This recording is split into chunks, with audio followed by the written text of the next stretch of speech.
वर्तमान में, यानी वाक्य को बोलते समय हो रहा है, वो प्रेजेंट कॉन्टिन्यूअस टेंस के अंतर्गत आता है। जैसे आप कहोगे ma'am I am studying now, है ना, बोलो कोई प्रॉब्लम। और वही चीज मैंने समझाया, कई बार कार्य जारी अवस्था में होते हुए भी दिखाई नहीं देते, you can not see them with your naked eyes, परंतु उन्हें भी प्रेजेंट कॉन्टिन्यूअस टेंस के अंतर्गत रखा जाता है ना। Like coastal areas are getting submerged, sinking की जगह पे यहां पे सबमर्ज लगा रहा है वर्ड पैसिव वॉइस के रूप में, हालांकि गेट जो है पैसिव का भी स्ट्रक्चर का काम करता है। And population is increasing day by day, दिन प्रतिदिन बढ़ रहा है। बोलो कोई problem. Yes Anushka, we are studying volume 1 now. ठीक है, क्लास का टाइम बेटा 9 से 10 है। क्लियर, बोलो कोई प्रॉब्लम यहां तक। You are teaching and I am studying. Yes Khushi, very good. आ जाओ, अब आओ नेक्स्ट, आ जाओ। देखो, अगर मैं ये कहूं आज रात में मुंबई जा रही हूं, भाई मुंबई आज रात, अभी मान लो दोपहर हो, मान लो अभी तो खैर आपका 10 बजने वाला होगा, अगर मान लो दोपहर है और मैं कहूंगी आज रात को मैं मुंबई जा रही, तो हिंदी में भी देखो ना यार, हिंदी में भी तो कॉन्टिन्यूअस टेंस लगाया, प्रेजेंट कॉन्टिन्यूअस, यानी प्रेजेंट कॉन्टिन्यूअस टेंस निकट भविष्य के प्लान्ड एक्शन को भी व्यक्त करता है। कहोगे अभी तो आपने कुछ और बताया था, India takes on Pakistan at Mohali tonight कहा था आपने, India takes on Pakistan at Mohali, आपने टेक्स लगाया।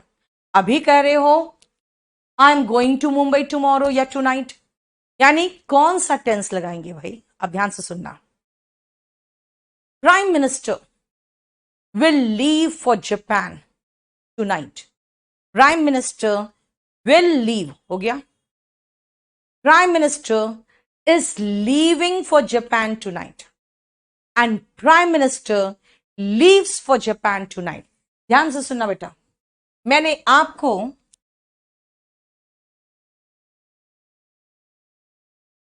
एक ऑफिशियल प्लान्ड एक्शन बताया, एक ऑफिशियल प्लान्ड एक्शन बताया। The prime minister leaves for Japan tonight, the Prime Minister will leave for Japan tonight and the Prime Minister is leaving for Japan tonight. ठीक है, and one more, रुको,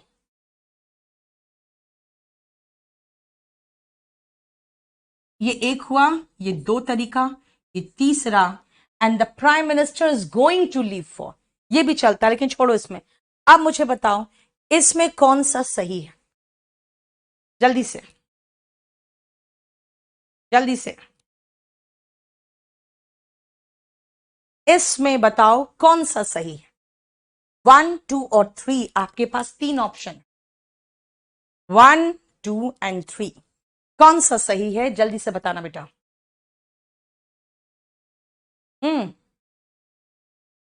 welcome Shashank,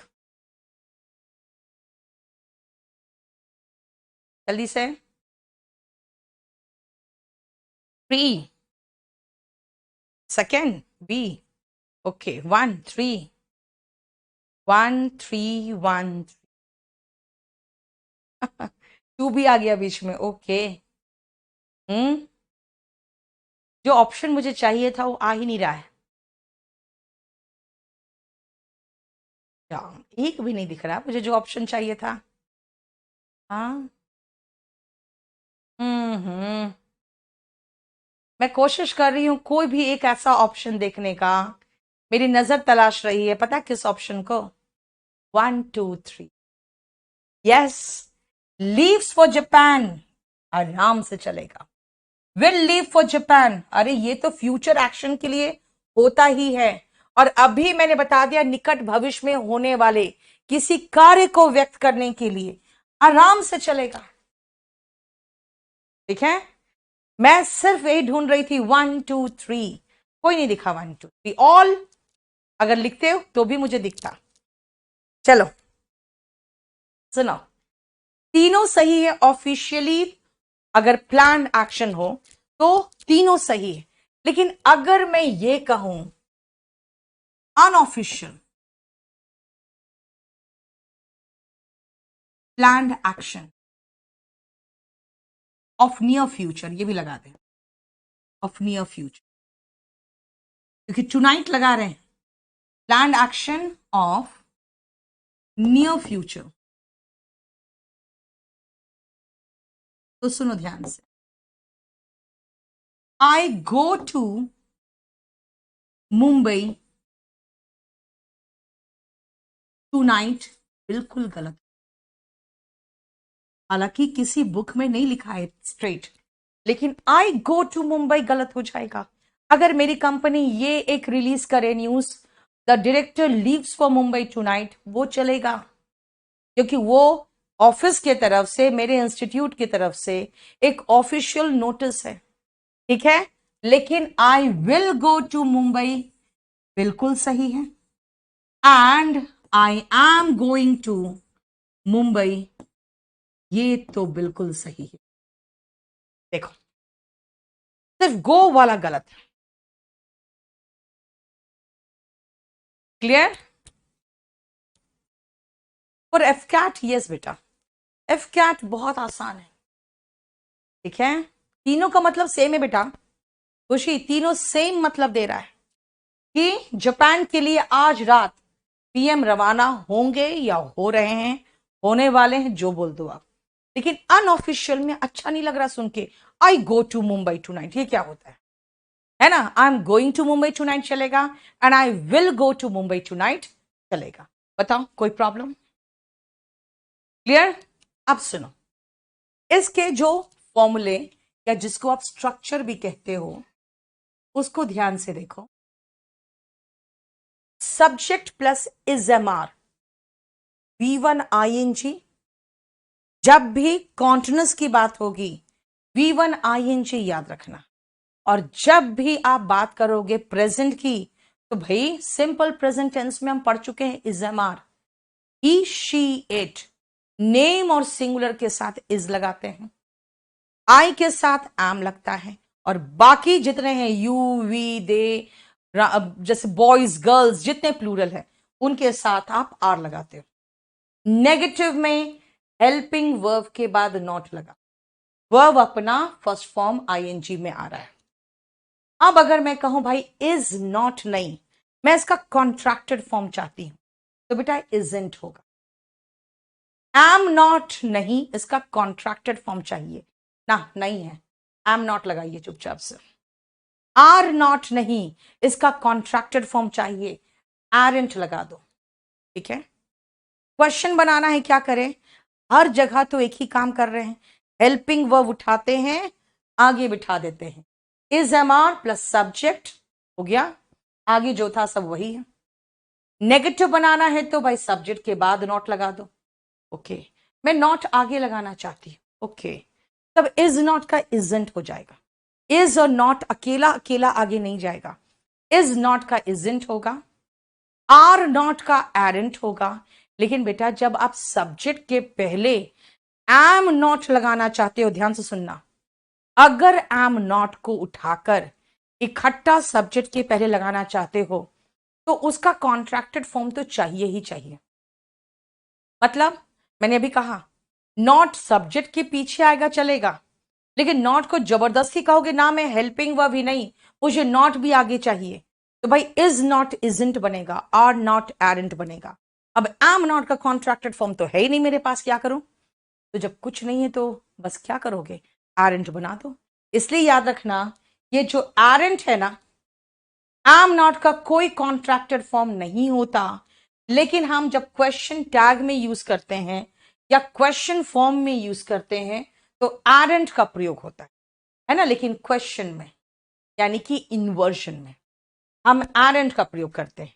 इसीलिए question tag का एक question example दिया गया है, I am fine errant आई। देखो आई के पहले है, क्वेश्चन फॉर्म में होगा तो I am not contracted form लेगा। हो गया? देखो कुछ problem? Yes Dilip, this is free. Clear? चलो जल्दी से स्क्रीनशॉट लो।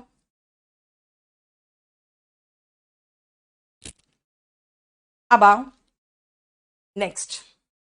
बेटा ये मेरा कंपल्सरी इंग्लिश 9 फरवरी को शुरू हुआ है, हालांकि अभी तक शुरू नहीं हुआ है क्योंकि अभी तक मैं स्पोकन पढ़ा रही थी, लेकिन इस वीक मैं इस कंपल्सरी इंग्लिश का बैच शुरू कर दूंगी, इसीलिए इसको चाहो तो ले सकते हो।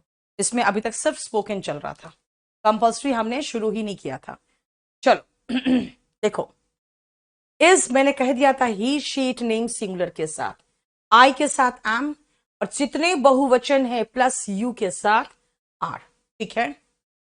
बोलो कोई प्रॉब्लम? अब कई बार ऐसा होता है ना, कई बार ऐसा होता है कि हम प्रेजेंट कॉन्टिन्यूअस और सिंपल प्रेजेंट टेंस में कंफ्यूज कर जाते हैं। ठीक है? The curator told us museum was not open, होगा बेटा, ओपन नहीं हो। चलो अभी मैंने बोले ये खत्म करने दो, लास्ट के 3 मिनट 4 मिनट में आप अपना जो भी क्वेश्चन है, बेटा बकवास कोई भी मत लिखना, फिर उस समय आप अपने जो डाउट्स है ना वो टाइप करके रख लो, अभी तुरंत भेज मत देना। सुनो, my father is working in a bank and my brother is studying in a school. यार फादर का रूटीन बोला है और ब्रदर का रूटीन बोला है, तो फिर ये गलत है ना। आप प्रेजेंट रूटीन बता रहे हो तो सिंपल प्रेजेंट टेंस बोलोगे ना, तो क्या बोलना चाहिए? My father works in a bank and my brother studies in a school. Simple present tense, present routine की बात करोगे तो सिंपल प्रेजेंट टेंस का इस्तेमाल करो। ठीक है? जब वाक्य रूटीन हो तो प्रेजेंट कॉन्टिन्यूअस का प्रयोग ना करें।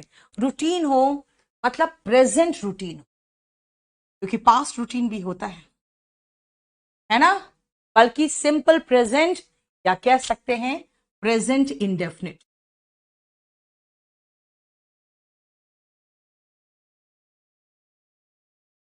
का प्रयोग करें।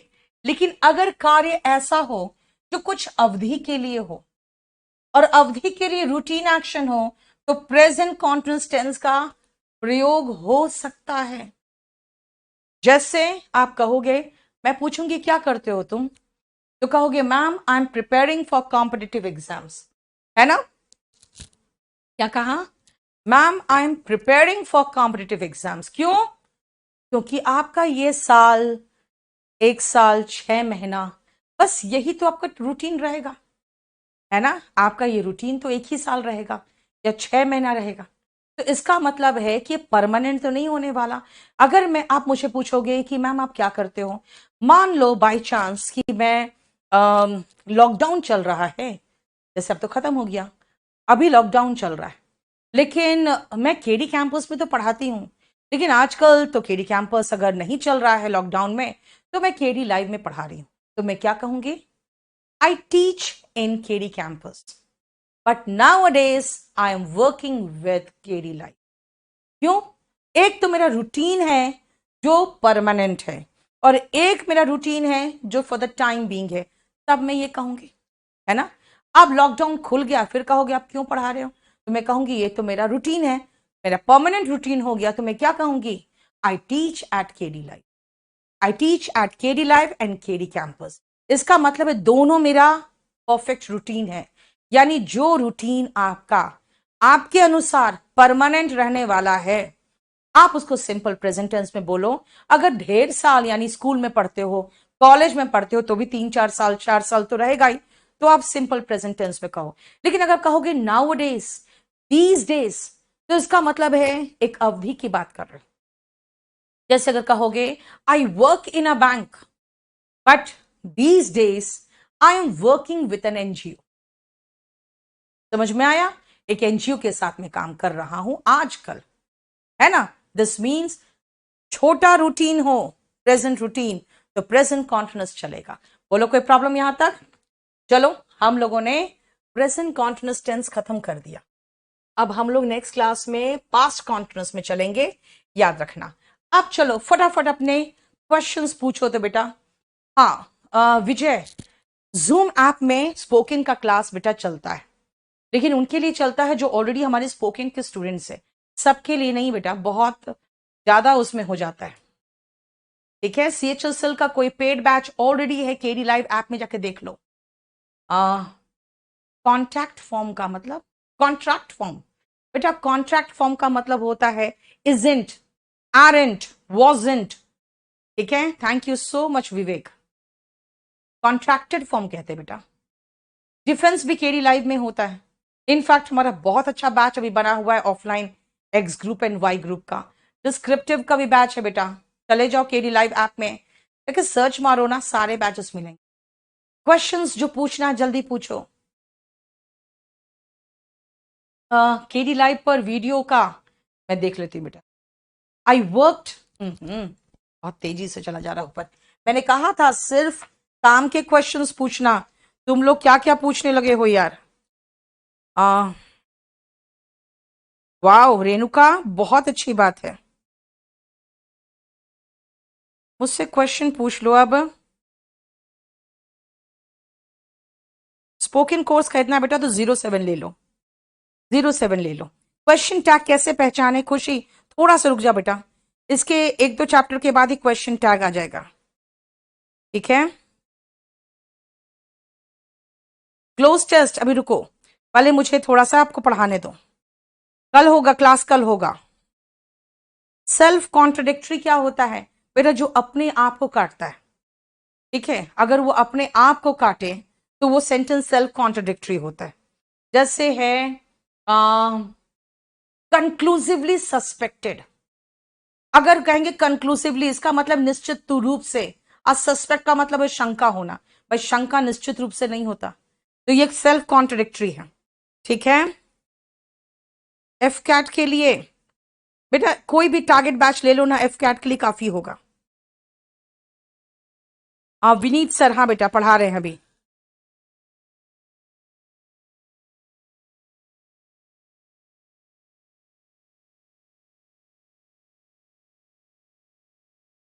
और बताओ,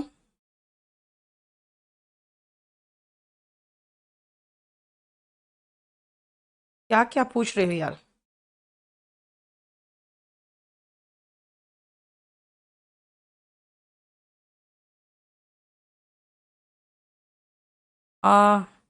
हाउ टू लर्न वो कैब बेटा, लर्न वो कैब आपको कराएंगे ना, रुको ना, आप वॉल्यूम 1 शुरू कर दो।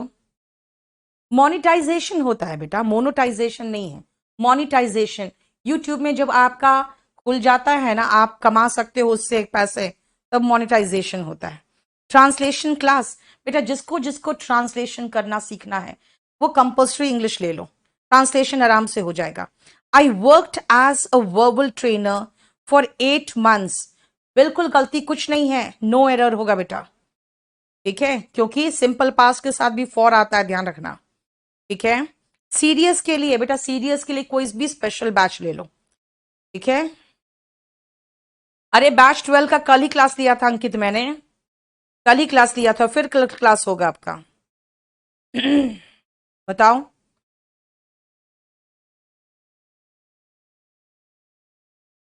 इट्स मी नहीं होता बेटा, इट्स आई होता है। और आप लोग बहुत तेजी से क्वेश्चन पूछने लगे हो, और बहुत सारे क्वेश्चन पूछने लगे हो। करंट अफेयर्स बेटा, प्लेन टू पैरामाउंट नाउन नाम आप चेंज कर दिया है मैंने, English volume 1 by Neetu Singh कर दिया है। नोट CGL के लिए बेटा kdpublication.com से ले लो। ठीक है, सीरियस के लिए कोई भी स्पेशल बैच ले लो, बैच 15 ले लो, आराम से 6 महीने में कंप्लीट करो। ठीक है, ट्रेन को सब्जेक्ट बना के आप क्या कह रहे हो, हॉर्न के लिए, तो ऐसे ही बनेगा, खाली द ट्रेन हॉन्ग्स हो जाएगा। अगर आप आवाज करते हो ना जो वो, तो वो हॉन्किंग होता है। ठीक है, पटना में लाइव क्लास क्यों चलेगा बेटा, पटना में आपका बिल्कुल, मैं जाके पढ़ाती हूँ, लाइव क्लास नहीं होता वहां पे, है ना, वहां पे बिल्कुल मैं जाती हूँ। और आपका बोरिंग रोड में मैं पढ़ाती हूँ, अशोक राजपथ नहीं आ पा रही। Birds of a feather flock together का मतलब बेटा चोर चोर मौसेरे भाई। ठीक है, चलो आज इतना ही रहने दो। ट्रांसलेशन क्लास देख लेना बेटा। ट्रांसलेशन क्लास जिसको भी चाहिए वो केडी लाइव ऐप में जाइए, ठीक है। केडी लाइव ऐप में जाके अब देखो ना, केडी लाइव ऐप जाओ, वहां पे प्ले स्टोर में उसको डाउनलोड करो और कोई भी कंपल्सरी इंग्लिश बैच खरीद लो।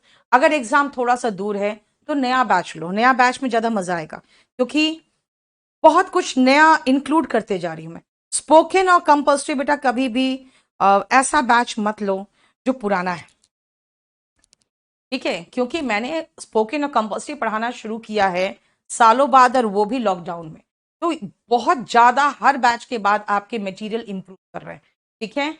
आज इतना ही रहने दो। अच्छा, दूसरी बात है, किसी तरह का कोई इंपॉर्टेंट क्वेश्चन है तो आप चाहो तो भेज दो 8860333003, ठीक है। किसी तरह का कोई प्रॉब्लम हो रहा हो, ऐप में नहीं चल रहा हो, नहीं शुरू कर पा रहे हो, कैसे परचेस करना नहीं पता, तो 8860333003 पे अपना व्हाट्सएप कर दो, ठीक है। चलो, थैंक यू, स्टे ब्लेस्ड। कल मिलते हैं 9 से 10। Okay, bye.